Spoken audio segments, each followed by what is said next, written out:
Hi viewers, welcome to our channel. ప్రస్తుతం మనతో పాటు సీనియర్ జర్నలిస్ట్ దాము బాలా సార్ ఉన్నారు. వారితో మాట్లాడదాం. నమస్కారం సార్. నమస్తే సార్, రోజా గారిని అండ్ మాజీ మంత్రి ధర్మాన కృష్ణదాస్ గారిని వీళ్ళిద్దరిని కూడా అరెస్ట్ చేయడానికి సిఐడి వాళ్ళు రంగంలోకి దిగారు. తొందరలో అరెస్ట్ చేయబోతున్నారంటూ వార్తలు అయితే వినిపిస్తున్నాయి సార్. మరి ఏ కేసులో వీళ్ళని అరెస్ట్ చేయబోతున్నారు, ఎప్పుడు అరెస్ట్ చేయబోతున్నారు సార్? నిన్న సిఐడి ఏడీజీ అంటే అడిషనల్ జనరల్ ఏడీజీ ఆయన ఎన్టీఆర్ జిల్లా ఎస్పీకి ఆదేశాలు జారీ చేసినట్టుగా చెబుతున్నారు. అదేంటంటే రోజాను తర్వాత మాజీ మంత్రి ధర్మాన కృష్ణదాస్ ఇద్దరిని అరెస్ట్ చేయమని ఆదేశాలు జారీ చేసినట్టు చెప్తున్నారు. రోజా ఇటలీలో ఉందని మనం ఈ మధ్యనే ఒక వీడియో కూడా చెప్పుకున్నాం. ఆమె ఇటు నుంచి రాగానే ఆమెను అరెస్ట్ చేసే అవకాశాలు ఉంది, వీలైతే ఎయిర్పోర్ట్లోనే తీసుకునే అవకాశాలు కూడా ఉందని చెప్తున్నారు. సో ఈ కేసు ఏంటంటే ఇది ఆల్రెడీ అందరికి తెలిసిన కేసే. ఆడుదాం ఆంధ్ర అనే ప్రోగ్రాము చేశారు. అదేంటంటే రూరల్ క్రీడాకారుల్ని ప్రోత్సహించాలన్న ఉద్దేశంతో ఆడుదాం అన్న ప్రోగ్రాం చేశారు. దానికి దాదాపు 150 కోట్లు ఖర్చు పెట్టారు. అయితే ఆట్యా పాట్యా అనే ఒక సంస్థ ఉంది, దానికి సంబంధించిన ఆ సంస్థ అధ్యక్షుడు ప్రసాద్, ఆయన గతంలో కబడ్డీ ప్లేయర్ కూడా. సో ఆయన కంప్లైంట్ ఇచ్చాడని చెప్తున్నారు. ఆ కంప్లైంట్ని ఈ ఏడీజీ ఎన్టీఆర్ జిల్లా సిపికి ఫార్వర్డ్ చేసి దీని మీద చర్య తీసుకోండి, దీన్ని అరెస్టులు చేయండి అని చెప్పినట్టుగా తెలుస్తుంది. అయితే మామూలుగా ఇలాంటి కుంభకోణాలు అనేవి ఏ గవర్నమెంట్ వచ్చినా చేస్తూనే ఉంటుంది. కాకపోతే దీంట్లో అరెస్ట్ చేస్తారా నిజంగానే, లేకపోతే వాళ్ళు ముందస్తు బెయిల్కి ట్రై చేస్తారా అనేది చూడాలి. ఎందుకంటే 1 by 1 నేను ముందు నుంచి చెప్తున్నా, ఇది రివెంజ్ ప్రభుత్వం, చంద్రబాబుది రివెంజ్ ప్రభుత్వం. క్లియర్గా డే 1 అంటే ఇప్పుడు రిజల్ట్ జూన్ 4 రిజల్ట్ వచ్చిన రోజు నుంచే రివెంజ్ మోడ్లోకి వెళ్ళిపోయారు. Already beverages corporation MD Vasudev Reddy ఇంటి మీద దాడులు చేయడం, అతని మీద కేసు పెట్టడం, తర్వాత గనుల శాఖ ప్రత్యేక కార్యదర్శి ఆయన వెంకటరెడ్డి ఆయన మీద చేయడం, అక్కడి నుంచి స్టార్ట్ అయింది. ఇప్పుడైతే ఐపీఎస్ 16 మందికి ఇది దేశవ్యాప్తంగా చర్చకి దారితీస్తుంది. యాక్చువల్గా 16 మందికి మెమో నిన్న ఇష్యూ చేశారు. అదేంటంటే వాళ్ళు రోజు వాళ్ళకి ఏ రకమైన బాధ్యతలు అప్పగించకుండా రోజు వచ్చి ఒక వెయిటింగ్ హాల్లో వెయిట్ చేయాలి, వెయిట్ చేసి సాయంత్రం వరకు ఉండి వెళ్ళాలి. ఇక్కడ కూడా ప్రవీణ్ కుమార్ గతంలో ఎస్పీగా పనిచేసిన ఆయన కూడా దీని మీద నిన్న మాట్లాడాడు. ఇదేమన్నా గ్యాస్ ఛాంబరా, వాళ్ళు 16 మంది అక్కడ రోజంతా ఏం చేయాలి, వాళ్ళు ఏమన్నా భజన చేయాలా, లేకపోతే ఒకరినొకరు పట్టుకొని ఆడవాలా, ఇదంతా ప్రజల డబ్బులే కదా, వాళ్ళకి శాలరీలు అయితే ఇస్తారు కదా, మరి ఖాళీగా ఉంచి వాళ్ళకి శాలరీలు ఇవ్వడం అంటే ప్రజాధనాన్ని వృధా చేయడం కాదా, అట్లాగే వాళ్ళ మీద కక్ష తీర్చుకోవడం కాదా అని అంటున్నారు. మరి చంద్రబాబు ప్రభుత్వం ఇలాంటి చర్యలకు చేయడం వల్ల ఖచ్చితంగా నెగిటివిటీ వస్తుంది. గతంలో జగన్ వెంకటేశ్వరరావు లాంటి వాళ్ళని ఇలాగే చేశాడు. మరి వాళ్ళకి జగన్కి వీళ్ళకి ఏమీ తేడా ఉంది? జగన్ అప్పుడు అందరూ విమర్శించారు. సో అంతకంటే ఎక్కువ మేము చేస్తామని అంతకుముందు కూడా మనం మాట్లాడుకున్నాం.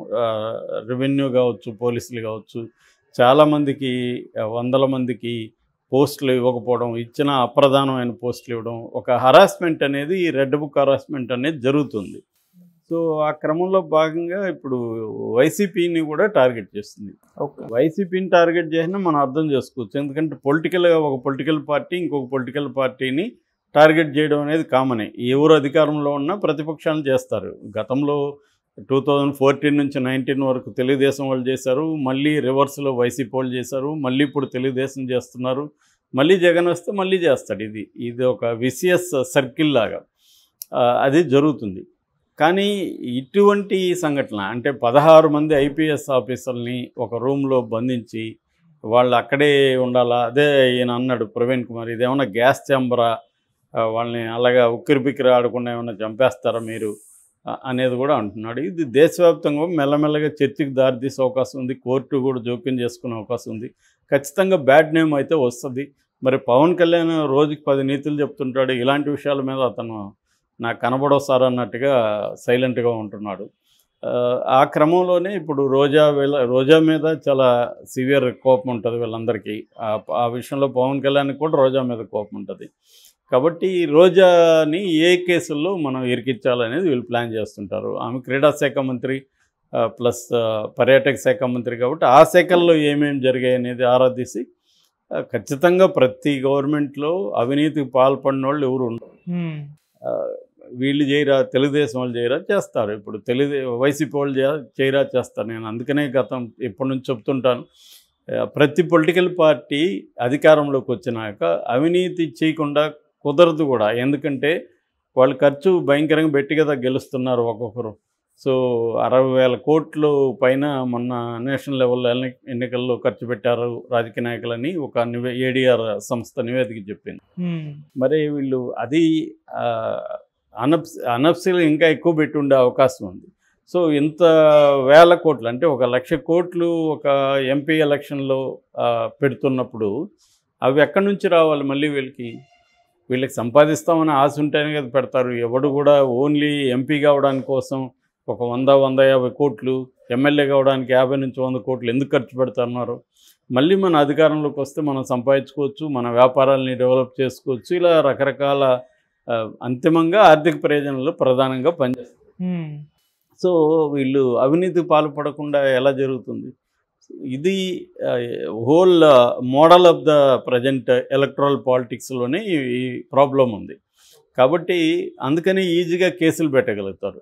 పోనీ ఆ కేసులనే ఏమన్నా ఒక కొలిక్కి తీసుకొచ్చి శిక్షలు వేయిస్తారంటే శిక్షలు వేయించరు. Process is the punishment. So అలాగే ధర్మానికి కావచ్చు, లేకపోతే వీళ్ళకి కావచ్చు కేసులు పెడతారు. ఇప్పుడు రోజాని కేసులు పెడతారు, ఆమెకు జైల్లో పెడతారు, బెయిల్ వస్తుంది, నడుస్తూ ఉంటాయి, ఇంకొక కేసు పెడతారు. ఇలా హరాస్ చేయడం అనేది జరుగుతుంది. సో ఈ హరాస్మెంట్ని తట్టుకోలేక ఏం జరుగుతుందంటే, ఒకటి వైసీపీ నుంచి బయటకు వచ్చి తెలుగుదేశంలోని ఇంకో దాంట్లో చేరాలి. చేరినప్పుడు వాళ్ళు మళ్ళీ క్లీన్ అయిపోతారు. మన బీజేపీ నేషనల్ వైడ్ ఇదే కూడా జరుగుతుంది. బీజేపీ అనేక సార్లు తీవ్రంగా ఆరోపించిన వాళ్ళు కూడా ఎన్డీఏలోనో బీజేపీలోనూ చేరితే వాళ్ళ వాషింగ్ మిషన్లో క్లీన్ అయిపోతారు. వాళ్ళ మీద ఇంక కేసులు ఉండవు. కేసు క్లోజర్ పిటిషన్ కోర్టులో ఇన్వెస్టిగేటివ్ ఏజెన్సీలు వేస్తారు. అలాగే జరిగిపోతాయి. ఇప్పుడు గతంలో చంద్రబాబు మీద దాదాపు 7 కేసులు పెట్టారు. ఆ 7 కేసుల్ని ఇప్పుడు సమీక్షిస్తామని చెప్తున్నారు. సమీక్షించడం అంటే అర్థమేమి? ఈ సిఐడి 7 కేసుల్లో కూడా సాక్ష్యాధారాలు లేవు కాబట్టి తీసేస్తుంది, కోర్టుకి క్లోజర్ పిటిషన్ వేసేస్తుంది. సో ఇది మనకున్న ఇవాళ రాజకీయాల మోడలు.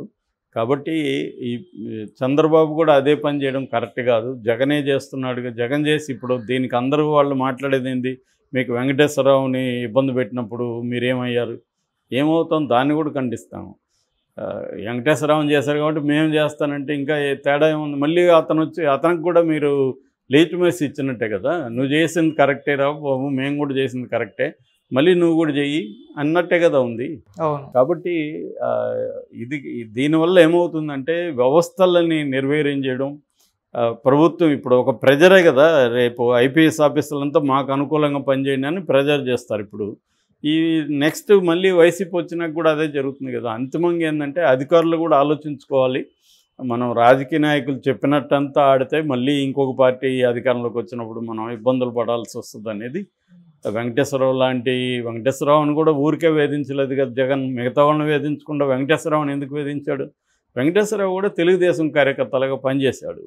సో ఇక్కడ ఈ ఐపీఎస్ కావచ్చు, ఇతర అధికారులలో కూడా ప్రాబ్లం ఉంది. వాళ్ళు ఏంటంటే ఒక స్టెప్ ముందుకెళ్ళి వాళ్ళ పర్సనల్ ఇదిలాగా వాళ్ళు బిహేవ్ చేయడం, వాళ్ళ జగన్కి వెంకటేశ్వరరావు పర్సనల్ గ్రడ్జ్ ఉన్నట్టుగా వెంకటేశ్వరరావు బిహేవ్ చేయడం, ఆ 23 మంది ఎమ్మెల్యేలని తెలుగుదేశంలో తీసుకురావడంలో వాళ్ళ ఫోన్లు ట్యాప్ చేసి వాళ్ళ బెదిరించారన్న ఆరోపణలు ఉన్నాయి. సో ఇది అన్ని పార్టీలు ఇదే చేస్తున్నాయి. ఇక్కడ మనం కేసీఆర్ అదే చేశాడు కదా, టెలిఫోన్ ట్యాపింగ్ అదే. ఇప్పుడు రేవంత్ రెడ్డి ఏమైనా భిన్నంగా పరిపాలిస్తున్నాడా? లేదు. వీళ్ళందరూ ఏంటంటే తాము అధికారంలోకి వచ్చినప్పుడు ప్రతిపక్షాలను వేధించడం, మళ్ళీ వాళ్ళు వచ్చినప్పుడు వీళ్ళని వేధించడం. ఈ ఓవరాల్గా ఇది వేల గొడవ కాదు కదా, ఇది ప్రజలకు సంబంధించింది, గవర్నెన్స్కి సంబంధించింది.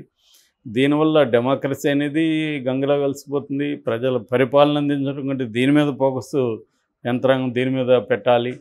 సో ఇది ఈ మోడల్లోనే ప్రాబ్లం ఉంది. ఈ మోడల్కి ఎక్కడో చోట ఫుల్ స్టాప్ పడాలంటే ప్రజల్లో చైతన్యం రావాలి. కానీ ప్రజలు కూడా ఎలా తయారయ్యారు? మాకు డబ్బులు ఎక్కువ లేదని వాళ్ళు ధర్నాలు చేసే పరిస్థితి, మాకు డబ్బులు లేదని ధర్నాలు చేస్తున్నారు ఎలక్షన్లో. కాబట్టి ప్రజలు కరప్టే, నాయకులు కరప్టే. ఆ యాంగిల్లో నుంచి ఒకరు వచ్చినప్పుడు ఎవరు ఇక్కడ శుద్ధపూస కాదు. ఓకే. వీళ్ళు ఇప్పుడు రోజా వాళ్ళ లాంటి వాళ్ళని ఇబ్బందులు పెడతారు, మళ్ళీ వాళ్ళు వచ్చినప్పుడు లోకేష్ని చంద్రబాబుని వాళ్ళు ఇబ్బంది పెడతారు. మనం చెప్పుకుంటుంటాం. Thank you so much sir.